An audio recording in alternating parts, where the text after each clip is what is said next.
उठाया इमाम हसन ने तहरीर कर दी, कहा इसमें दस्तखत नहीं करते। इमाम हसन ने दस्तखत कर दी। कहा शहजादे हुसैन आप, तो कहा हमें भी लगता है कि मैं भी दस्तखत कर देता हूँ। दस्तखत कर दी। अब वो जो तो पर्ची उठाई, अपने वक्त के खलीफा कुव्वम सैयदना उमर फारूक आज़म रज़ियल्लाहु ताला अन्हु ने पर्ची अपने हाथ में ली, उसे चुमा, अपने सर पर रखा, अपने सीने से लगाया और फरमाते हैं कि इलाहुल आलमीन तेरा लाख लाख शुक्र है। और अब्दुल्ला से कहते बेटा अब्दुल्ला तू गवाह हो जाना और शहजादे आप भी गवाह हो जाओ कि आज मुझे जो तो काबिल यकीन हो गया कि मैं मुस्तफा जाने रहमत सल्लल्लाहु अलैहि वसल्लम का गुलाम तो हुई हूँ, लेकिन आपने भी मुझे अपना गुलाम कह के पुकारा। ये मेरी किस्मत है, ये मेरी किस्मत पर मुझे नाज है। और उस पर्ची को जो हज़रत अब्दुल्ला से फरमाया बेटा जब मेरा जनाजा उठेगा, जब तदफीन होगी तो ये पर्ची मेरे सीने मुबारक पर रख देना, कब्र में तदफीन कर देना। ये शजरा जो रखा जा रहा है ये फारूक आज़म की सुन्नत है मुसलमानों। अब उस शजरे से और इस शजरे का क्या ताल्लुक? निस्बत नस्ल दर नस्ल जब आप पीछे चलकर देखोगे तो ये निस्बत जो तो हसनैन करीमैन तक पहुंचती हुई नजर आएगी। और हसनैन करीमैन से जब आगे चलोगे तो मौलाए कायनात फातिमा ज़हरा और पायदार अंबिया सल्लल्लाहु अलैहि वसल्लम तक ये शजरे नस्ब आपको मिलता हुआ। तो बात समझ में आ गई है? कौन सा दुरूद शरीफ?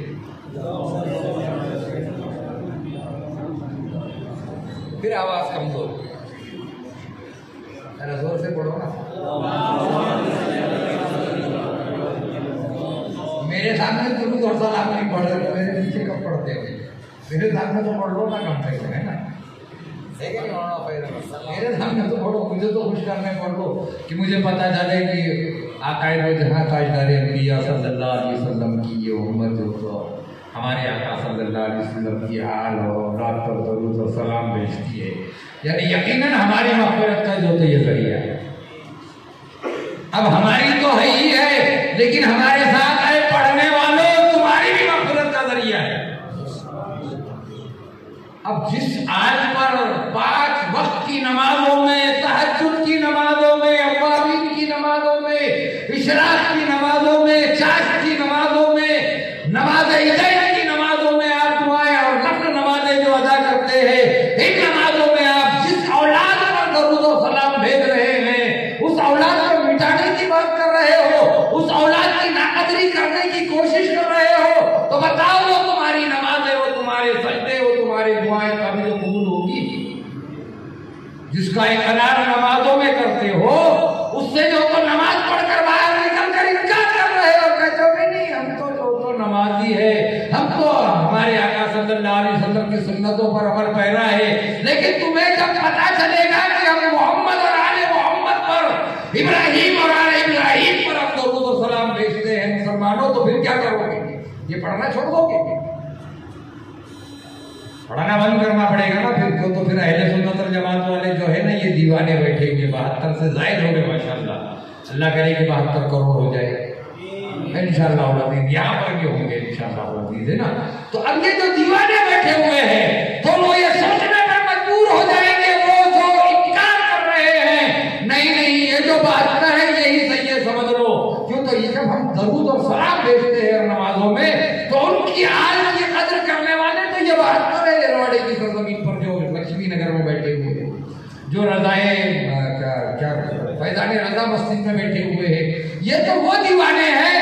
तो ये दीवाने ही हक परस्ती पर ये समझ में आ जाएगा उन लोगों के भी कि उन्होंने समझना चाहिए, उन्होंने पढ़ना चाहिए, इसका तर्जुमा करना चाहिए, ताकि हमारी और आपकी समझ में आ जाए कि इश्क़ अहले बैत हमारे लिए जो तो जरूरी है, बगैर इश्क़ अहले बैत की हमारी नमाज ही मुकम्मल नहीं। अब जब फारूक आज़म ने यह फरमान जारी किया मुसलमानों, तो बात समझ में आई कि इश्क़ अहले बैत के बगैर हमारे ईमान, जो कि ईमान को पुख्तगी मिल ही नहीं सकती, और इश्क़ अहले बैत के अतहार के बगैर हम जन्नत के हकदार हो ही नहीं सकते। अब वहां से आगे चलकर जब हमने देखा कि शुहदाए करबला 10 मुहर्रम के बाद जो वाक़यात दरपेश आए, 10 मुहर्रम तक तो हमने आपने सुना, किसी शायर ने फरमाया कि नेज़े पे सब शहीदों के आगे ऊंचा था शाह का सर, नेज़े पे सब शहीदों के आगे था शाह का सर, होकर शहीद भी है इमामत हुसैन की, होकर शहीद भी है इमामत हुसैन की। तो नेज़ों पे जो सर लेकर फिरा गया, इसमें भी मसलियत थी मुसलमान, इसमें भी मसलियत थी। वो चाहते तो अपनी गोद में लेकर चलते, वो चाहते तो अपने हाथों में लेकर चलते, वो चाहते तो कहीं और उनकी जो ऊपर रख कर लेकर जाते, लेकिन ऐसा नहीं हुआ। शहीद आजम इमाम हुसैन मकाम अलैहिस्सलाम व तस्लीम का सर मुबारक सबसे ऊंचे भाले पर लगा हुआ था, सबसे ऊंचाई पर लगा हुआ था, सबसे आगे इमाम हुसैन मकाम अलैहिस्सलाम का सर मुकद्दस चल रहा है। यजीद नाथकार की फौज लेकर चल रही थी, इब्ने जाद नाथकार जिसकी कमांडरी कर रहा था, और उसके बाद दिगर शोहदाए करबला की जो सरे मुकद्दसा थे, वो दिगर जो तो सब बस्ताए जो तो अपने अपने जो तो सफों में सरे मुबारक जो तो उसकी ऊंचाई के हिसाब से लेकर चल रहे थे। लेकिन सबसे ऊंचा जो सर था नेज़े पर वो इमाम हुसैन मकाम अलैहिस्सलाम व तस्लीम का था। तो जाहिर ये हुआ कि सब शहीदों से आगे इमाम हुसैन मकाम अलैहिस्सलाम व तस्लीम का सर मुकद्दस, और सब शहीदों के भाले जो नेज़े थे वो ऊंचाई में कम थे, और इमाम अली मकाम अलैहिस्सलाम व तस्लीम का जो नेज़ा था सबसे ऊंचा था। ये तो सुना हो है ना, तो इस पे कभी गौर किया आपने कि नेज़ों पर सर लेकर चला गया, तो ये उनकी जो तो पत्थर दिली बज़ाहिर हमें नजर आ रही है कि कितने पत्थर दिल हो चुके थे, कितने बेमुरब्बत हो चुके थे, कि इनके दिल में जो तो ये भी ख्याल नहीं आया कि नवासे रसूल का सरे मुकद्दस है, हम इसे नेज़े पर लेकर जो तो सरे आप जो तो बाजारों में लेकर घूम रहे हैं, और करबला से लेकर दमिश्क की जामा मस्जिद, दमिश्क के जो तो उस यजीदी दरबार तक पहुंचाया गया, बेहाल हो गया, मैदानों से लेकर चल रहे हैं, धूल में, धूप में, सर्दी में, गर्मी में, हर मौसम में लेकर चलते रहे। तो 3 महीने तक ये सरे मुबारक आने जाने में जब लौटे वापस, तो तीसरे महीने में लौटाए गए, और करबला के धरती पर जो तो फिर से जो तो तदफीन हुई सरे मुकद्दस शोहदाए करबला के सरों। अब हमने ये सोचा कि जो लेकर चल रहे थे सरे मुबारक नेज़ों पर, और सबसे ऊंचे नेज़े पर सरे मुकद्दस था इमाम हुसैन अली मकाम अलैहिस्सलाम व तस्लीम का, तो शायर ने बड़े प्यारे अंदाज में जो तो इमामत दिखा दी इमाम हुसैन कि नेज़ों पे सब शहीदों के आगे था शाह का सर। आगे इसलिए था कि लोग देखे ये नवासे रसूल है, ये अली का लश्कर जिगर है, ये फातिमा का नूर नजर है, ये अहले बैत अतहार बनने चले पाक में से जो तो एक दूल्हा है जिसे इमाम हुसैन अली मकाम अलैहिस्सलाम व तस्लीम जो तो कहा जाता है, ये हुसैन आजम का सरे मुबारक है। करबला से जो तो दमिश्क तक जाने वाली जितनी अवाम नास थी, उन्हें ये जो तो इबरतनाक अंजाम दिखाना जो तो चाहते थे कि इबरत हासिल कर लो, अगर तुमने यजीदियों की मुखालिफत की तो कल तुम्हारा भी यही अंजाम होगा। यही मकसद था, कल तुम्हारा भी यही अंजाम होगा कि अगर तुमने जो तो यजीद की मुखालिफत की तो कल तुम्हारे भी सर काटे जाएंगे, इसी तरीके से नेज़े पर उछाले जाएंगे। लेकिन मुसलमानों, इनका मकसद कुछ और था, और अल्लाह की मसलिहत और मशीयत इसकी कुछ और थी, कुछ और दिखाना मकसूद था कि ऐ मुसलमानों, अल्लाह ताला फरमा रहा है कि मेरे प्यारे हबीब सल्लल्लाहु अलैहि वसल्लम के जो तो गुनाहगार उम्मतियों, कि देखो इमाम हुसैन अली मकाम अलैहिस्सलाम व तस्लीम नबी के नवासे हैं, अपने मेरे हबीब सल्लल्लाहु अलैहि वसल्लम के नवासे हैं, अली के जो तो नूरे नजर है, फातिमा के लश्कर जिगर है, इनका मकाम देखो कि शहीद होकर भी ये जो तो इमाम बने हुए नजर आए। और आपने देखा कि नेज़े पर कुरान पढ़ा जा रहा है, नेज़े पर कुरान पढ़ा जा रहा है, तब भी यजीदियों का ख्याल नहीं आया, तब भी यजीदी समझ नहीं पाए कि मुस्तफा जाने रहमत मोहम्मद रसूलुल्लाह सल्लल्लाहु अलैहि वसल्लम का ये प्यारा नवासा जो करबला के धरती पर शहीद हुआ। तो मुसलमानों, वो शख्सी लड़ाई नहीं थी, वो तेरी मेरी वाली लड़ाई नहीं थी। शख्सी लड़ाई से मुराद तेरी लड़ाई नहीं थी, वो लड़ाई थी अपने ख्यालात की, वो लड़ाई थी अकायद व जहां नबी करीम सल्लल्लाहु अलैहि वसल्लम की शरीयत बचाने की, शरीयत मुस्तफा को बचाने के लिए वो लड़ाई थी। हमने कहा था एक जगह पर, खुदा की राह में गर्दन कटाई जाती है, खुदा की राह में गर्दन कटाई जाती है और गरीब कौम की बिगड़ी बनाई जाती है।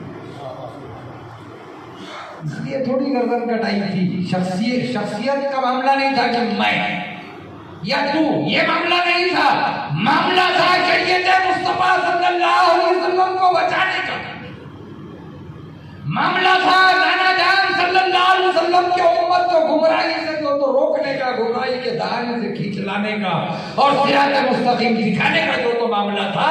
यही मामले में जब वो जंग हुई मुसलमानों, तो शख्सी जंग नहीं थी, बल्कि वो जंग थी शरीयत मुस्तफा को बचाने की। तो हमने देखा कि गरीब कौम की बिगड़ी बनाई जाती है।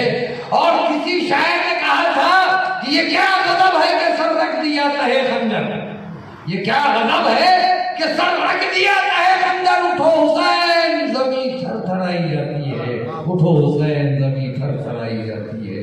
तो मुसलमानों, तशख्खुस की शख्सियत की लड़ाई नहीं थी, लड़ाई थी शरीयत मुस्तफ़ा की जो तो बचाने की, शरीयत मुस्तफ़ा को आबाद रखने की लड़ाई थी। तो जब हमने देखा कि मुस्तफ़ा जाने रहमत सल्लल्लाहु अलैहि वसल्लम के ये प्यारे नवाजों को जब लेकर चला गया सरे मुक़द्दसा को, तो ये सरे मुक़द्दस जो तो नेज़ों में सबसे ऊंचे, जो तो नेज़े पर सबसे आगे चल रहा था। यानी दुनिया वालों ने देख लिया कि ऐ यजीद नाबकार, तूने उस खानदान को मिटाने की कोशिश की थी जिस खानदान के लिए जो तो अल्लाह रब्बुल इज्जत ने शहादत के बाद भी इमामत नसीब फरमाई। दुनिया में तो इमामत जो तो जाहिर तो थी, लेकिन शहादत के बाद भी जो तो उम्मत मुस्तफा सल्लल्लाहु अलैहि वसल्लम ने हुसैन आज़म को अपना इमाम तस्लीम किया, हसन आज़म को अपना इमाम तस्लीम किया, और नस्ल दर नस्ल 12 इमामों को हमने अपना इमाम मान लिया, है ना? ऐसे ही ना उलमा इकराम बैठे हुए, ऐसा ही हुआ ना।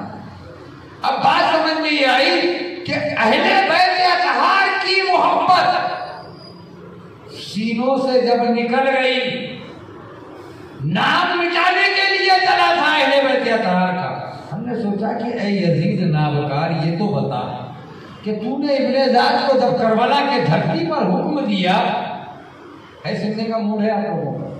क्या भूख लगी हुई है? मूड है? मैं तो 250 किलोमीटर चल के आया, मैं थका हुआ हूँ ना, मैं तो थोड़े से में खत्म कर दूँ तो अच्छा होगा, है ना? ठीक है, एक बार दूर के बात पढ़ लीजिए। अल्लाहुम्मा सल्ली अला सय्यिदिना मौलाना मुहम्मद व अला आलि मुहम्मद व बारिक वसल्लिम सल्लल्लाहु अलैहि या रसूलुल्लाह सल्लल्लाहु अलैहि वसल्लम। ऐ यजीद नाबकार,